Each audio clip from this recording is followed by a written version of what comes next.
Y agradeciendo su tiempo y su paciencia, tiene la palabra por 15 minutos don Antonio Cañete.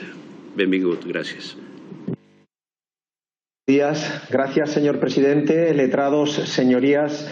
En primer lugar, quisiera agradecer la invitación a esta comisión del Congreso en seguimiento, como bien indicaba el presidente, a la comparecencia de mi antecesor, el presidente González, el pasado 29 de mayo del 2020. Y la mía propia, que también hice como uno de los 20 ponentes en la Comisión de Reconstrucción, en este caso del Congreso de los Diputados. Como algunos saben, en febrero celebramos en PIMEC elecciones a la presidencia y logré contar con un amplio apoyo de nuestros socios. Al mismo tiempo, sigo manteniendo lo que es la presidencia de la Plataforma Multisectorial contra la Morosidad de ámbito estatal y la vicepresidencia y portavocía de la plataforma PYMES. Como ya saben, PIMEC es una de las organizaciones más importantes del Estado español en dimensión, volumen de actividades y ostentamos además la vicepresidencia de la Patronal Europea de Pymes SME United. Las pymes, señorías, como ustedes saben, son el 99,8% de las empresas en España y siguen sin estar presente con voz propia en los espacios de diálogo y de representación. Una anomalía, señorías, que seguramente explica mucho de su irrelevancia normativa y sobre todo de su protección y que debería preocupar a nuestra sociedad en general y a ustedes como Poder Legislativo en particular. El lema de mi campaña, señorías, fue «Situemos las pymes en el puente de mando» y también un eslogan que me van a escuchar repetir durante muchas de mis intervenciones. Pensar y, sobre todo, pedirles legislar pensando en pequeño para poder hacer grandes y hacer grande nuestro país. Y esta será mi prioridad en los próximos años, este lema. Nuestro lema no es solo el que le estemos pidiendo una discriminación positiva por el tamaño de nuestras empresas o del beneficio neutro sin retorno que a menudo se llevan las grandes corporaciones. Nuestro lema es el principio de equidad.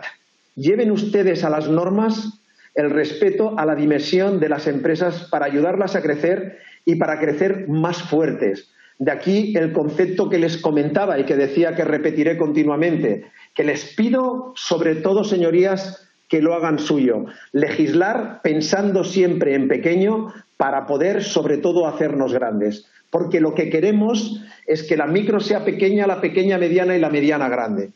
Como se pueden imaginar, en mayo del 2020 estábamos justo saliendo de la primera ola del COVID-19.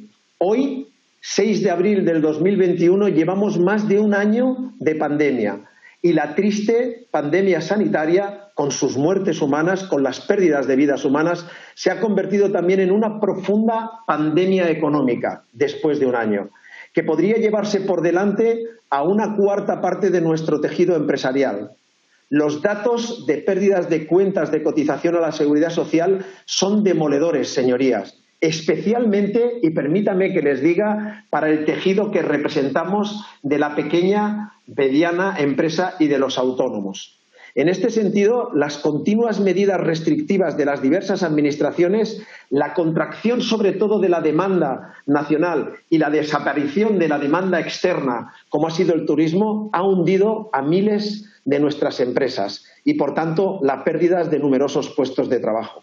¿Cómo se puede mantener, señorías, una sala de fiestas o un hotel en una zona turística que llevan cerrados desde marzo del 2020? ¿O una agencia de viajes que se ha quedado sin clientes? ¿O una escuela de idiomas que ha ido abriendo y cerrando de forma intermitente durante el último año sin posibilidad de planificar sus negocios en una o varias semanas?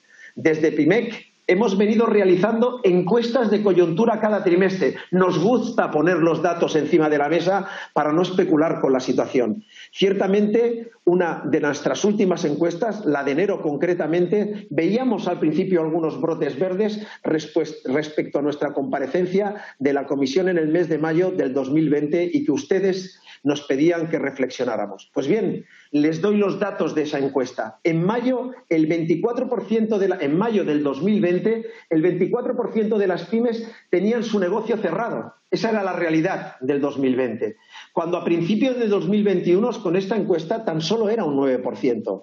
Pero fíjense, Siendo así, en enero del 2021, el 67% de nuestras empresas allá afirmaba haber sufrido caídas importantes en sus ventas y un 54% ya reconocía problemas de tesorería.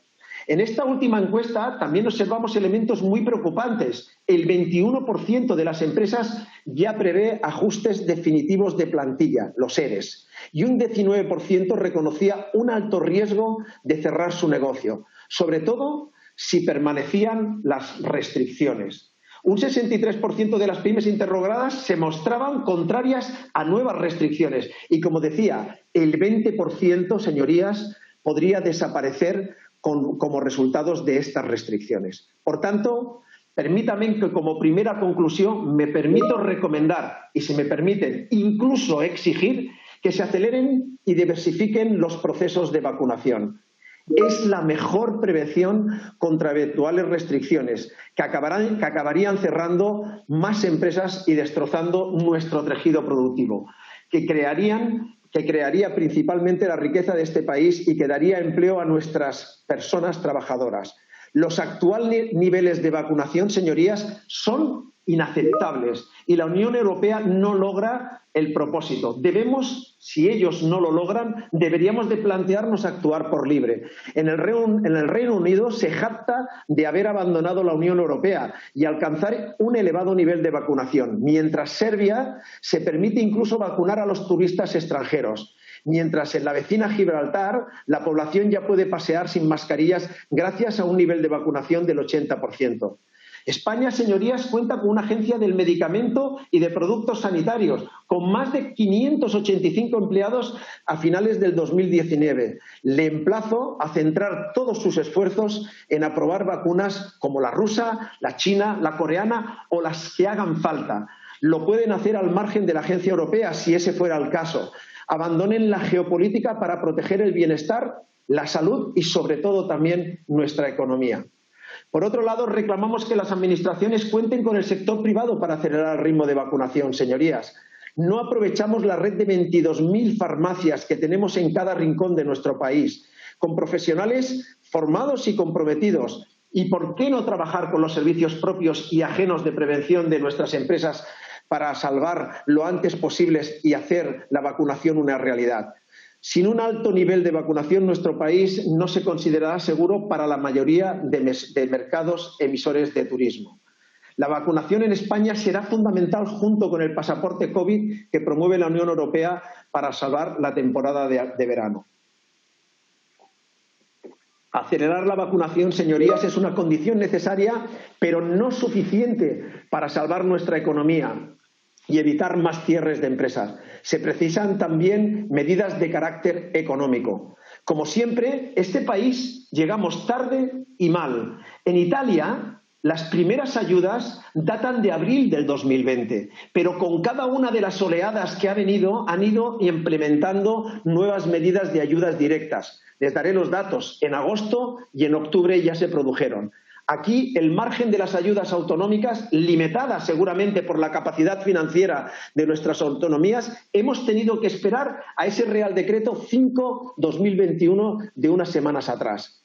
Incluso el Real Decreto 5/2021 ha olvidado a muchos de los sectores afectados por la pandemia económica, como la formación no reglada, el ocio educativo o muchos epígrafes de comercio minorista, y aquellas empresas que no pueden estar en un CENAE concreto y que están afectadas de forma severa porque pertenecen, señorías, a la cadena de valor y, por tanto, no pueden estar. Desde PIMEC hemos aportado más de 50 CENAEs olvidados, según nuestra estimación. Un sinfín de otros sectores de actividad que forman parte de esa cadena de valor que comentaba anteriormente han tenido en cuenta en otras ocasiones, como es en algunas de las prórrogas de los ERTEs, para poder quedar exonerados. Miren, FUNCAS nos dice de una forma clara que las ayudas directas llegan tarde y además llegan tarde y de lo que deberían de haberse llegado. Además, nos dice que debe acelerarse los procesos administrativos en su concesión para que no surja un doble retraso. El Real Decreto Ley que han convalidado no debe ser objeto de retraso en la tramitación. Las pymes necesitan esas ayudas urgentemente y no entienden contemporizaciones parlamentarias. Tramiten, por favor, con urgencia y que se ejecuten inmediatamente o la pérdida de miles de puestos de trabajo será una realidad. Aquí debemos de reconocer también la limitación de nuestro Gobierno a causa del elevado endeudamiento exterior. Por ello, PYMEC y organizaciones de pymes europeas de países como Italia y Grecia hemos solicitado a la Comisión Europea que se articulen un programa europeo de reestructuración y quitas masivas para los préstamos COVID-19 de nuestras pymes. Esto para nosotros es un tema importante. Si nuestra comparecencia de mayo del 2020 hablaba de que teníamos un problema de liquidez, ahora se trata sin duda, señorías, de un problema de solvencia. Como decía, es preciso ampliar las ayudas directas y reestructurar las deudas. Y, por último, reforzar el capital de nuestras empresas. En este sentido, ha sorprendido que el Real Decreto prevea tan solo 1.000 millones para recapitalizar las pymes, cuando en agosto del 2020 ya se aprobó el Fondo de Solvencia para grandes empresas que tenía 10.000 millones de euros. Esa proporción de 1 a 10 es difícilmente explicable. Por favor, señorías, situemos las pymes donde le corresponde. En todo esto, nuestras pymes leen con preocupación las noticias acerca del despliegue de los fondos europeos Next Generation. Para muestra, un recorrido simplemente por algunos titulares que decían en nuestra prensa: el Corte Inglés opta a 4.000 millones de fondos europeos. Repsol espera conseguir 1.400 millones para su proyecto Calípolis. Iberdrola ha presentado el programa Next Generation con una inversión de más de 21.000 millones de euros. El IBEX se lanza por los fondos con planes con más de 100.000 millones de euros. Señoría, con estos titulares ya hemos gastado más del doble del presupuesto que tiene España en estos fondos. Si bien entendemos en un sentido amplio la capacidad de las grandes empresas en solicitar estas ayudas, las pymes están muy inquietas, señoría, ante estas noticias y, sobre todo, para poder entrar en los PERTES, los proyectos estratégicos de recuperación, donde vemos grandes dificultades para poder acceder. Señorías, debemos de garantizar el acceso de las pymes a los fondos europeos y asegurar que estos fondos sean de forma de subvención y no de préstamos. La pyme ya no se puede endeudar más.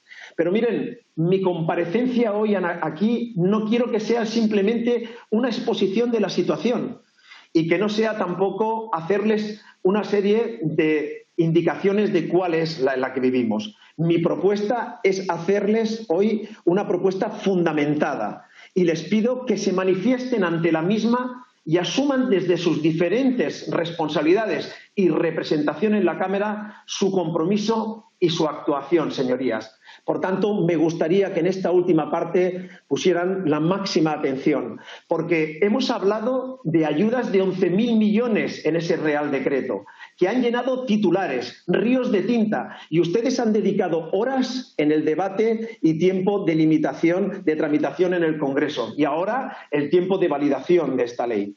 Mi propuesta y el titular que me gustaría que de alguna forma ustedes tuvieran claro es que si ustedes toman en consideración la propuesta que le hacemos desde PYMEC, inyectaríamos más de 100.000 millones de euros de liquidez. Repito, más de 100.000 millones de euros de liquidez sin riesgo para el Estado ni para nuestras administraciones, que no tendrían que poner recursos adicionales. Por tanto, una propuesta de I+D, de imaginación y dedicación, señorías. Es simplemente hacer que se cumpla la ley. Fíjense, la propuesta que hacemos es que se cumpla la ley tanto española como europea, que obliga a pagar en plazo razonable lo que uno adquiere, un producto o un servicio. Vaya, una ley de sentido común. Y les voy a dar datos contrastados con la CNMV en la que las empresas del IBEX o del mercado continuo, señorías,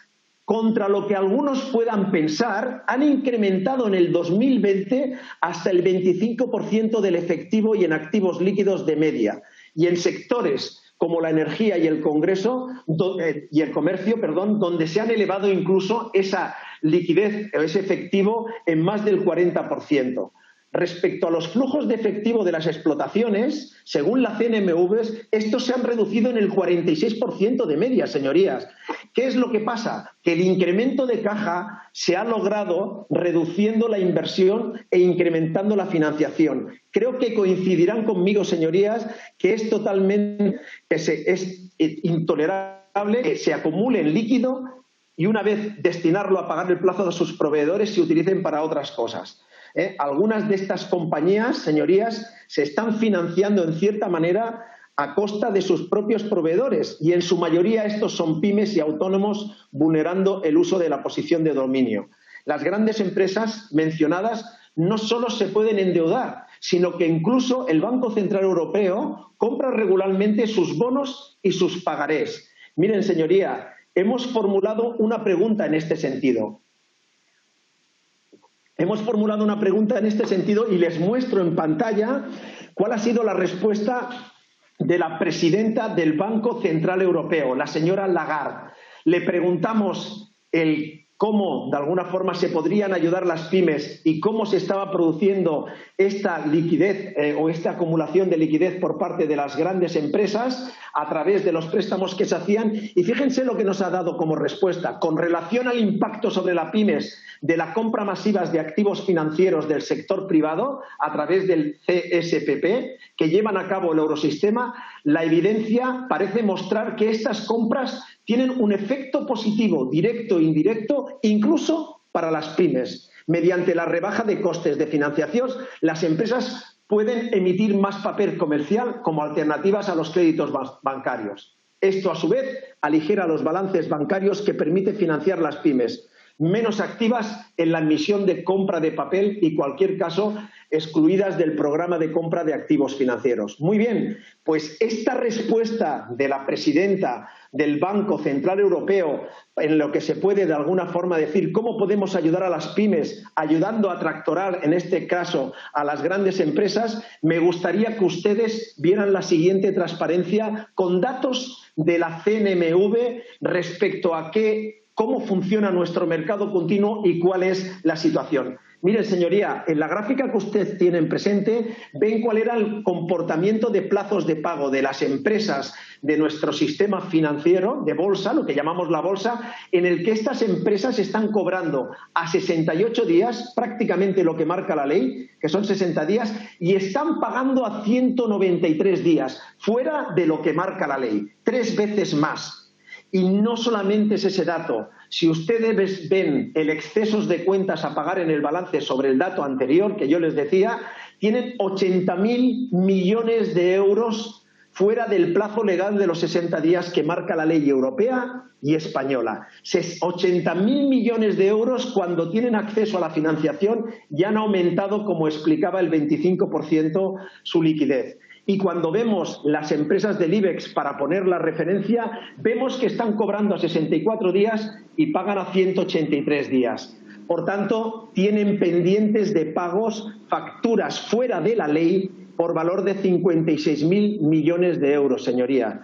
La verdad es que viendo estos datos y que nos dice la presidenta del Banco Central Europeo, en el que realmente las pymes pueden generar y tractorar con esa capacidad que tienen para financiación, y vemos la siguiente gráfica en la encuesta que ha hecho la Plataforma contra la Morosidad recientemente en el mes de febrero, veíamos que cuando preguntábamos a las empresas cuál es el porcentaje de que se está pagando en un momento de falta de liquidez por parte de las empresas y de solvencia, nos decían que solamente el 19% de las empresas, señorías, están pagando en ley. El 81% de las grandes empresas que no tienen ese problema que estábamos comentando antes, están pagando fuera de la ley. Y miren la siguiente gráfica, señorías.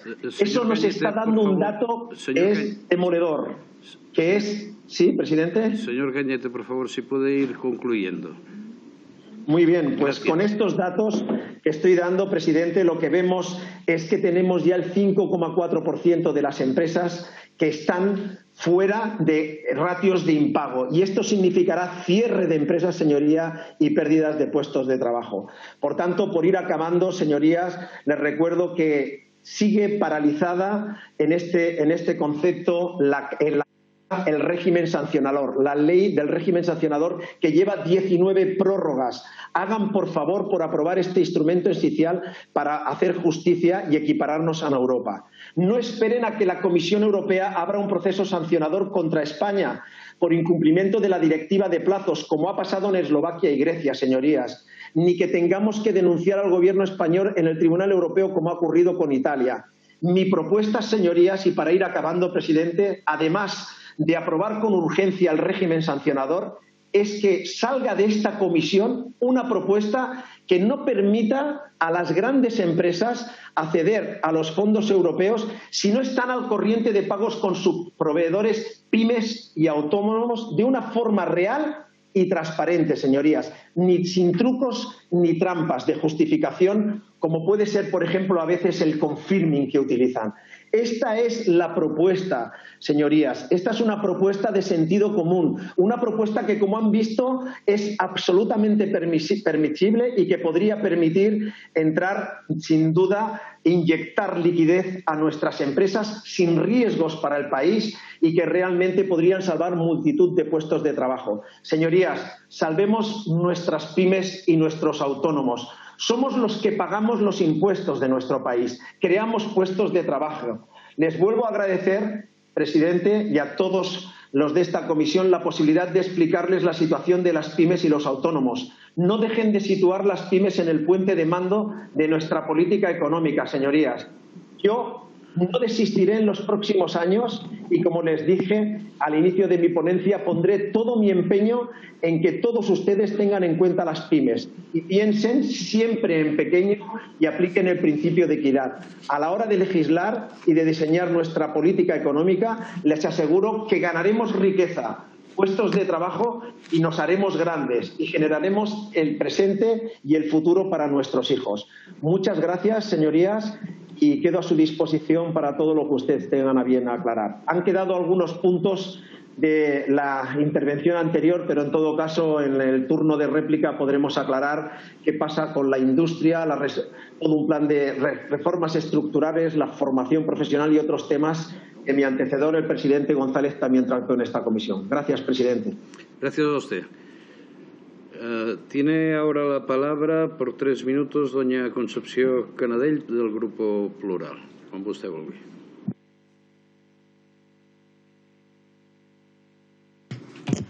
Gracias, president. Buen día, buenos días, señor Antonio Cañete. En primer lugar, agradecerle su exposición y le voy a hacer una serie de preguntas. ¿Qué elementos le pediría a la política catalana para salir de la crisis económica y social derivada del coronavirus? ¿Qué impacto tendrá la presumible inestabilidad del próximo Govern de la Generalitat de Cataluña en relación a la recuperación del post-COVID y el aprovechamiento de los fondos europeos? ¿Qué políticas industriales echan en falta por parte del Gobierno español y del Govern de la Generalitat para afrontar la recuperación post-COVID? ¿Qué políticas echan en falta para que Cataluña y España puedan alcanzar el objetivo de que el sector industrial represente el 20% del Producto Interior Bruto, cifra que aún queda lejana, pero que resulta fundamental para mejorar la competitividad? ¿En qué medida consideran que nos permitirán los fondos europeos ganar competitividad y productividad en el sector industrial? ¿Cómo debería ser la transformación del tejido industrial del país con los fondos europeos? ¿En qué áreas deberían invertirse más recursos? ¿Qué papel debe de jugar la formación profesional, la formación dual en este escenario de transformación industrial? ¿Qué papel han de jugar las pymes en los proyectos industriales que recibirán financiación de fondos europeos? Y para finalizar, usted está trabajando por la morosidad empresarial y de las empresas. El PDeCAT ha presentado una proposición de ley sobre la lucha contra la morosidad empresarial a través de la creación de un régimen sancionador. Usted ha hablado durante su exposición de la importancia del régimen sancionador. De momento no lo han dado a trámite en la mesa. ¿Cómo cree que la pandemia ha afectado a la morosidad empresarial? ¿Cómo cree que puede afectar si esta situación se prolonga en el tiempo? ¿Y usted cree que es necesario este régimen sancionador contra la morosidad empresarial? Creo que me ha respuesto con su exposición. Gracias. Muchas gracias, señora Cañadell.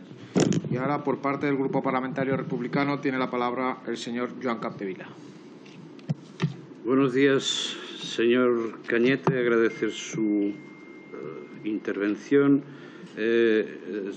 Su antecesor, don Josep González, compareció el 2020 hablando de relocalización de actividades productivas, de industria estratégica y de proximidad, de políticas para incentivar el retorno de las producciones que se hacían o se hacen en países low cost lejanos. También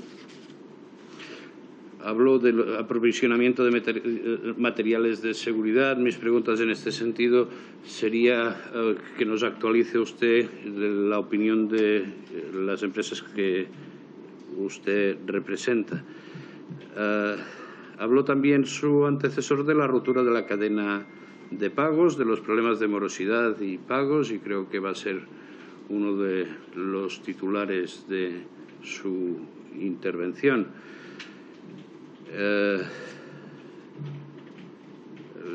La rotura de cadena de pagos conlleva una grave problemática de liquidez.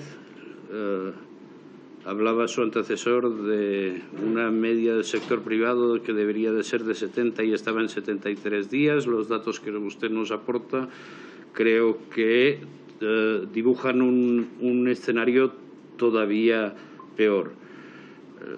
La ley de morosidad ha demostrado que nunca funcionó, ya que a pesar de que se ordenaron los pagos, la media de las grandes empresas está muy por encima de 180 días y nada más gráfico que la gráfica que ha aportado usted a la comisión esta mañana.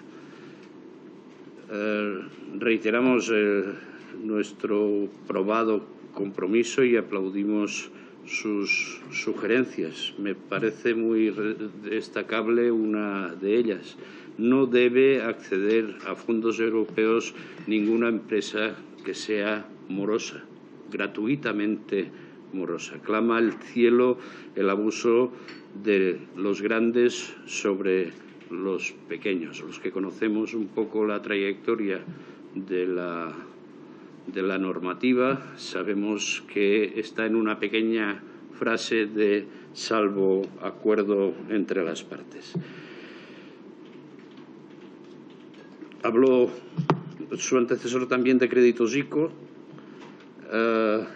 Quisiera que me complementase la información que entonces tenía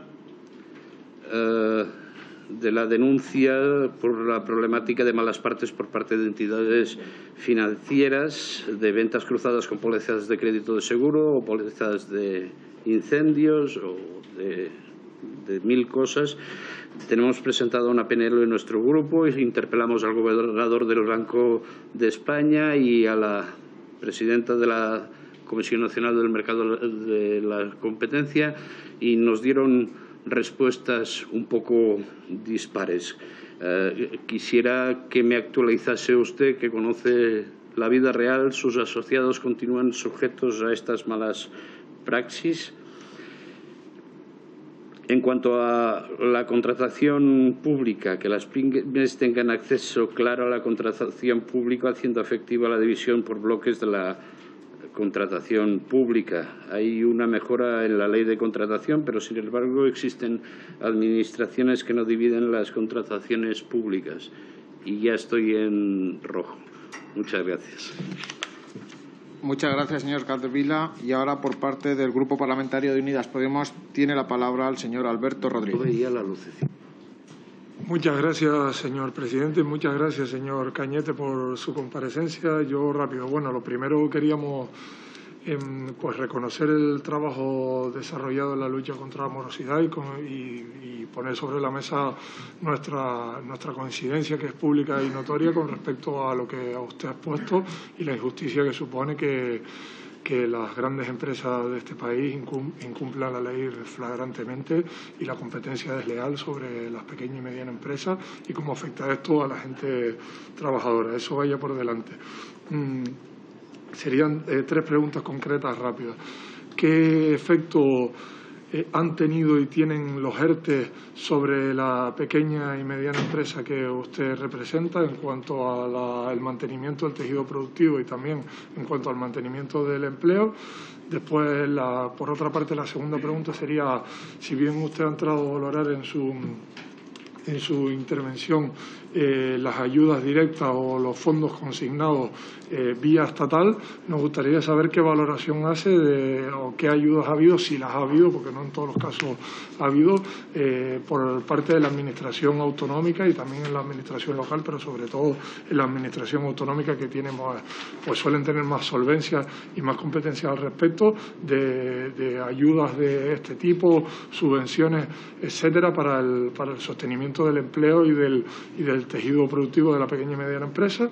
Y después, por último y para finalizar, ¿qué papel va a jugar en el sector que usted representa la digitalización y la transición ecológica, que como sabemos más del 60% de estos fondos tienen que ir enfocados a estos dos vectores? Y nos gustaría saber pues cuáles serán las principales líneas y qué efectos cree que tendrá sobre el empleo.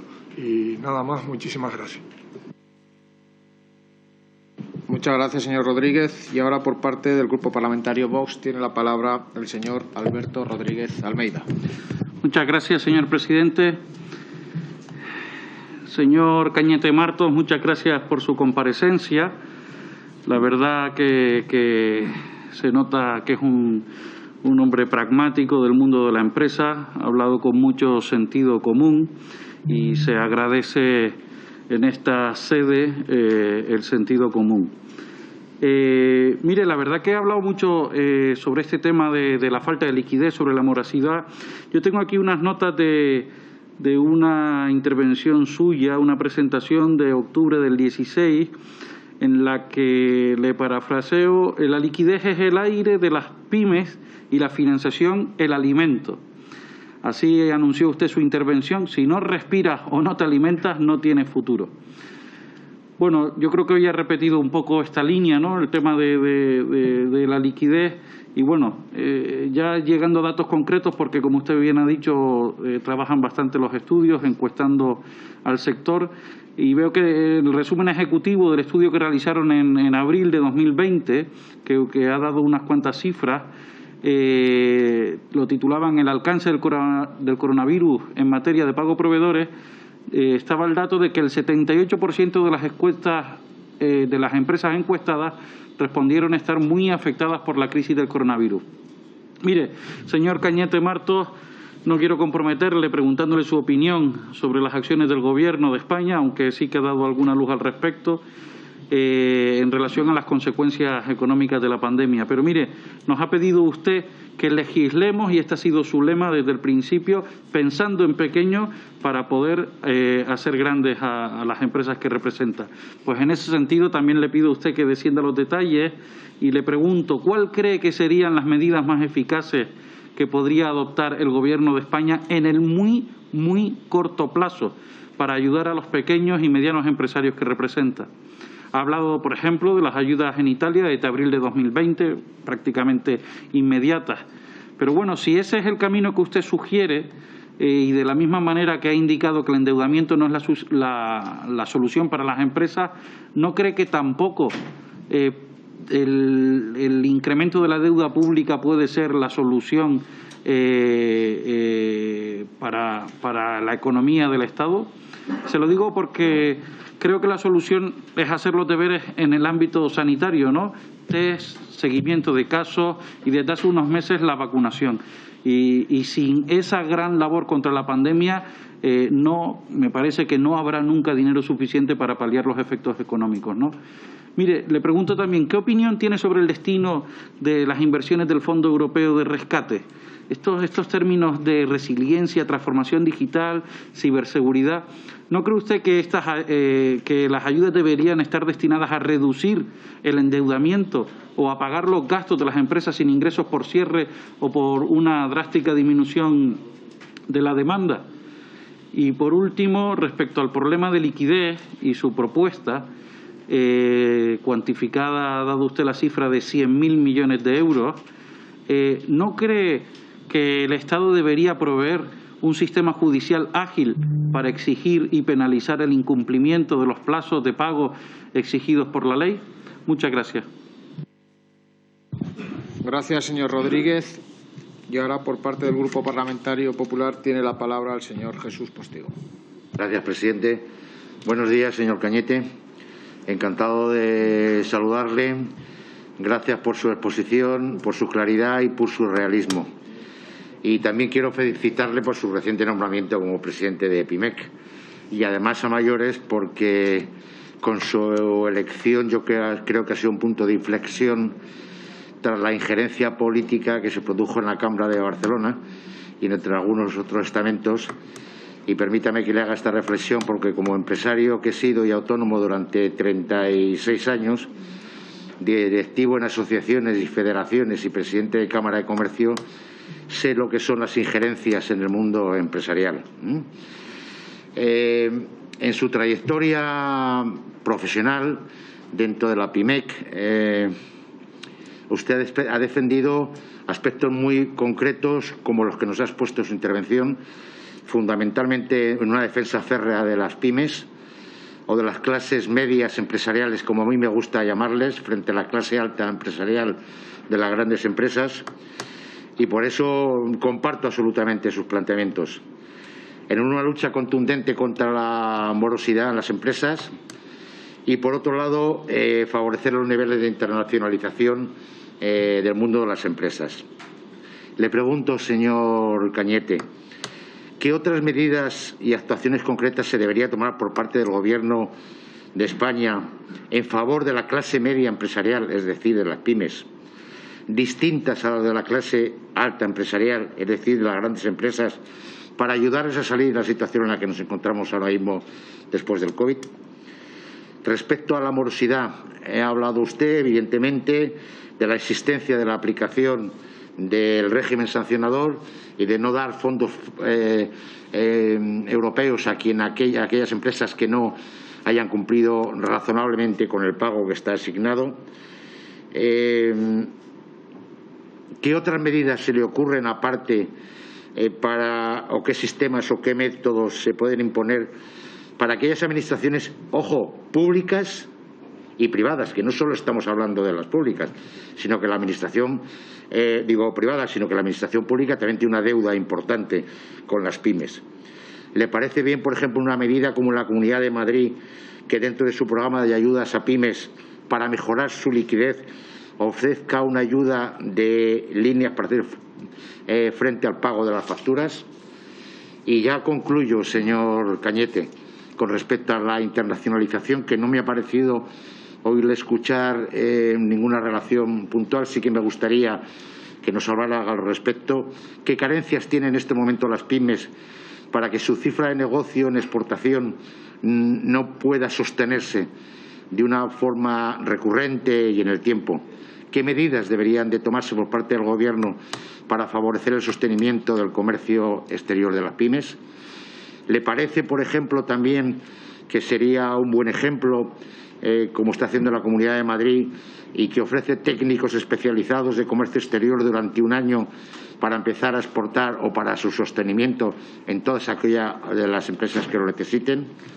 Y, por último, y perdone por la brevedad también, ¿qué peligros tienen en estos momentos las pymes de no poder acceder o que no puedan acceder o hacerlo indebidamente al reparto de los fondos europeos, en contra de que el resto de las grandes empresas de la clase alta empresarial se lleve prácticamente toda la tarta? Muchas gracias, señor Cañete, y gracias, presidente. Gracias, señor Postigo. Y ya para finalizar el turno de preguntas, tiene la palabra por parte del Grupo Parlamentario Socialista el señor Juan Francisco Serrano. Gracias, señor presidente. Gracias, señoría. En primer lugar, quiero darle las gracias también al señor Cañete por su comparecencia. Yo creo que podríamos estar horas y horas escuchándole, sobre todo en lo que usted ya es un experto, como el tema de morosidad, en el cual sus planteamientos coincidimos desde el Grupo Parlamentario Socialista y seguramente nos quede mucho por trabajar y así lo vamos a hacer nuestras, esas reflexiones y esas propuestas que usted nos mandaba y que nosotros como grupo parlamentario que estamos dispuestos a solventar esa morosidad que están ahogando a las pequeñas y medianas empresas, que al fin y al cabo han sido las grandes damnificadas de esta crisis del COVID y que no pueden ser las grandes damnificadas de la crisis post-COVID que en este caso vamos a vivir. Por lo tanto, agradecerle su intervención, hacer nuestras esas reflexiones, esas propuestas y, por supuesto, también agradecerle no solamente a PIMEC, sino también al conjunto de las organizaciones de nuestro país, el conjunto que a lo largo de este año, yo creo que el mayor año de mayor desafío económico y de mayor turbulencia económica, por el desconocimiento primero al virus y, por supuesto, también por las medidas a implementar en segundo lugar, que deberíamos, el papel que habéis jugado para, en este caso, hacernos llegar el conjunto de las propuestas. Todos coincidimos que esta pandemia ha tenido diferentes etapas, diferentes fases. Una primera fase donde no sabía a qué envergadura íbamos a tener respecto, sobre todo desde el punto de vista sanitario, sino también desde el punto de vista económico. Y todos hemos visto que desde primera hora el Gobierno de España ha implementado la mayor batería de medidas económicas para solventar y salvar el conjunto de las pequeñas y medianas empresas que se veían y que nos veíamos dispuestos a enfrentarnos a este desafío que teníamos por delante como es esta pandemia.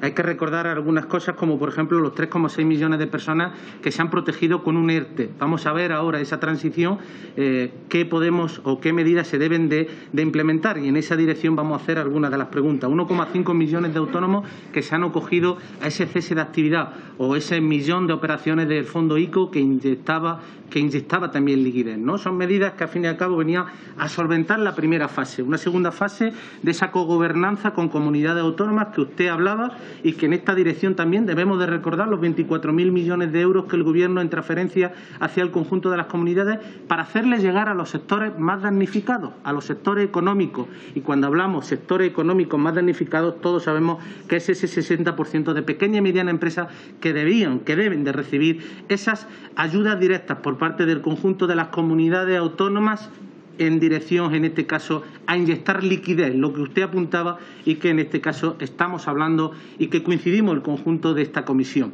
Y por último, y esta comisión va en esa dirección, debemos de abordar lo que es la recuperación económica post-COVID y también, por supuesto, lo que tiene que ser la transformación. Y en esta dirección hay un paquete ambicioso, valiente por parte del Gobierno, 11.000 millones de euros, donde tiene que jugar un papel decisivo y trascendental para, en este caso, el conjunto de la pequeña y mediana empresa, porque si no puede suceder lo que usted aquí bien apuntaba.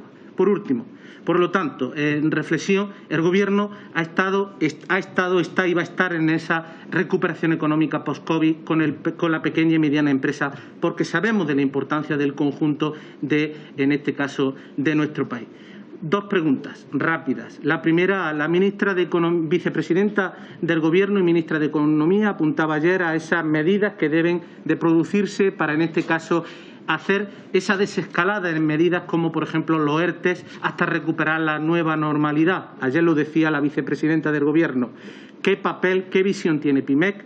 Y, por supuesto, también qué papel debe jugar en esa transición a esa nueva normalidad, que va a ser difícil. Al Grupo Parlamentario Socialista le preocupa. Todos sabemos que la solución y el camino es acelerar el proceso de vacunación. La vacuna, ese es el único camino. Por lo tanto, esa transición, cómo se debe, qué visión tiene PIMEC y, por último, el papel que va a jugar la pequeña y mediana empresa en esa transformación, retos de futuro, en ese programa que es, en este caso, paquete de medidas de 11.000 millones de euros, donde hablamos de digitalización, de modernización, de economía verde. ¿Qué papel debe de jugar la pequeña y mediana empresa? Nos preocupa al Grupo Parlamentario Socialista cómo pueden entrar a ser un papel protagonista la pequeña y mediana empresa en este nuevo tiempo ante los desafíos que se nos pone por delante y que debemos como país de afrontarlos. Gracias. Gracias a usted, diputado. Bueno, ya ve, don Antonio, que tiene usted un trabajo ímprobo. Son bastantes las preguntas, pero le debo pedir, por favor, un esfuerzo de síntesis porque en 5 minutos tenemos la siguiente comparecencia. Le ampara a usted el derecho, si quiere, de contestar por escrito más ampliamente cualquiera de las preguntas y así concentra usted su mensaje. Muchas gracias. Pues muchas gracias, presidente. Así lo haré y por ir por partes. Primero, agradecer las preguntas y el trato, además, que han dispensado tanto a la intervención como los compromisos. Miren, yo acabé mi comparecencia en la Comisión de Reconstrucción del Congreso de los Diputados con un eslogan que dije que no era un eslogan, que era también algo que debíamos de grabarnos todos, toda la ciudadanía, en general la sociedad civil y en particular aquellos que tenemos o tienen responsabilidades, ¿no? Que es que yo decía, salven y cuiden a aquellos que pagan nuestros impuestos, porque gracias a ellos podremos hacer políticas sanitarias y políticas sociales. Este eslogan, este concepto, que es más allá que un eslogan, que es un concepto, deberíamos todos y todas, pensemos lo que pensemos y representemos a lo que representemos, tenerlo absolutamente claro. ¿Por qué? Porque si no salvamos a quien pagan nuestros impuestos, como decía, no vamos a poder hacer esas políticas sanitarias que nos salvan las vidas, ni políticas sociales para aquellos que delante de una crisis, un tsunami como el que ha venido, tenemos que hacer frente. Y, por tanto, vamos a perder algo tan preciado como son la generación de riqueza y los puestos de trabajo que tendríamos que subsidiar. Si tenemos esto claro y ante las preguntas que me han hecho, que intentaré aglutinarlas por el poco tiempo que tengo y que daré respuesta por escrito, obviamente, a las que no pueda, me preguntan qué es lo primero que se deben de hacer. Señorías, no solamente hacer la comparecencia de hoy y decir que estamos de acuerdo, salgan de esta comisión hoy, hablen con sus partidos políticos y mañana, no hoy ni pasado, sino mañana, hagan que se acabe el periodo de enmiendas y aprueben el régimen sancionador, señorías. Haciendo esto, ustedes van a salvar multitud de puestos de trabajo y van a salvar, sin duda, parte de nuestra economía, porque se nos está rompiendo la cadena de pagos. Y si en un país se rompe la cadena de pagos, lo que pasa es que es como un castillo de naipes que se hunde. Por eso todos los países de nuestro entorno, como Inglaterra o como algunos otros, están implementando no solamente el régimen sancionador, sino que Europa, señorías, está diciéndole a España que debe de solucionar esta lacra y este problema, porque si no las consecuencias de la pandemia económica serán mayores. Por tanto, una de las primeras cuestiones que me preguntan, es inexplicable que se aprobara en septiembre la tramitación por unanimidad de todos los grupos parlamentarios de toma en consideración de esta ley por la urgencia y la importancia que tiene y que a día de hoy todavía estemos prórroga tras prórroga y no estemos poniendo encima de la mesa el salvar parte de nuestra economía y de los puestos de trabajo. Inexplicable, señorías. Lo segundo que les pido, y que da respuesta a muchas de las cuestiones que ustedes nos dicen, es que sin que eso signifique un esfuerzo para el país, sin que ponga en riesgo nuestro balance como país a través de los ICOs, que al fin y al cabo se asume un riesgo, o que aumente de alguna forma la viabilidad de nuestras empresas porque los ICOs están incrementando el pasivo de nuestras empresas, las deudas, les digo que simplemente tomando medidas como las que decía anteriormente o esta, en las que les pido que ustedes declaren hoy desde todos sus partidos políticos y desde sus responsabilidades de que no habrá nadie que tenga fondos europeos que no esté al corriente de los pagos. ¿Por qué? Porque eso va a inyectar sin riesgo liquidez al sistema y va a salvar, vuelvo a decir, muchos puestos de trabajo y va a salvar muchas empresas. Miren, es inexplicable de que haya una ley europea y española que hable que se ha de pagar a 60 días y el 80% de los contratos que se están firmando en este país se firman por encima de los 60 días. Es algo que si se permite desde el Poder Legislativo y desde las responsabilidades administrativas que hay, es que se es cómplice de alguna forma de estos intereses que benefician a muy pocos respecto a lo que podría ser el beneficio del país. Por tanto, me preguntan ¿qué medidas se pueden tomar con la máxima urgencia y que van a tener un impacto claro y van a reducir los riesgos que tenemos y la situación donde estamos? Miren, les doy estas que son muy inmediatas. Y después ustedes me están explicando y me están diciendo, bueno, ¿y quiénes son las consecuencias y qué piensa de los ERTOs y qué piensa de los ICO? Pues mire, se los voy a decir. Mire, nos están diciendo constantemente de que se están preparando partidas como el Real Decreto 5/2011, que vienen 11.000 millones de euros, o algunas partidas que ustedes también comentaban de algunas autonomías, que esto va por barrios, ¿eh? Hay 17 autonomías en nuestro país y podríamos hablar de una diversidad de ayudas totalmente diferente, en la que PIMEC tiene una incidencia más importante. En Cataluña se han puesto a disposición algunos paquetes de ayudas que ahora comentaré con más detalle. Pero ¿sabe lo que pasa con las ayudas? Y lo decía en mi exposición, que ustedes nos están diciendo de que estemos preparados porque las pymes y los autónomos estamos en medio del mar, del océano, hundiéndonos, ahogándonos más de un año y por tanto tiene una intensidad muy importante. Y por tanto las pymes que están en el océano ahogándose les están diciendo espérense, aguanten, floten, porque va a venir un barco grande en el que va a tener discoteca, va a tener comedor, va a tener salas de juego y ustedes van a poder de alguna forma salvarse y estar bien de alguna forma de nuevo. Y mire, ¿sabe lo que le decimos desde las pymes? De lo que les estamos diciendo desde los autónomos, que láncennos, por favor, un salvavidas, tráiganos una Zodiac, porque y tenemos que esperar a que nos vengan esas ayudas y tardan en el tiempo. El problema es que nos vamos a ahogar, no nos van a encontrar. Y tenemos que salvar tejido productivo y tenemos que salvar autónomos. Por tanto, quédense también con este concepto. Necesitamos rapidez, inyectar liquidez. Y me preguntaban también en sus preguntas ¿qué podemos hacer? Y yo les decía muy claramente, Antonio, me sabe muy mal, pero tendremos que dejarlo aquí. Si quiere usted terminar con 2 frases, pero es que ya estamos penalizando el tiempo del siguiente interviniente. Pues mire, lo dejo, presidente, con 2 frases. La reestructuración de los préstamos ICO con 3.000 millones solamente da el 5% de la reestructuración de la situación que nos encontramos. Y la otra cuestión para nosotros muy importante es que tenemos que ir a recapitalizar a las pymes y, por tanto, los fondos de solvencia con 1.000 millones hacemos una actuación menor. Por favor, céntrense en medidas de corto plazo, inmediatas, y comencemos luego a poder seguir hablando de cuestiones estructurales. Ayudar a la internacionalización, como se decía, ayudando con créditos comerciales que se habían reducido, que era una de las propuestas, y quedo a su disposición para darles por escrito las respuestas a sus preguntas, las que han tenido hoy o las que puedan hacer. Esto es un tema de todos. PIMEC, la plataforma contra la morosidad y la plataforma Pymes están representando más de 2 millones de empresas de este país y más de 2 millones de autónomos y autónomas, y estamos aquí para ayudar y para trabajar conjuntamente con ustedes. Gracias por escucharnos y, sobre todo, gracias si toman en consideración las propuestas que hoy hemos hecho. Muchas gracias, presidente. Gracias a usted. Muchas gracias. Vamos a hacer una pequeña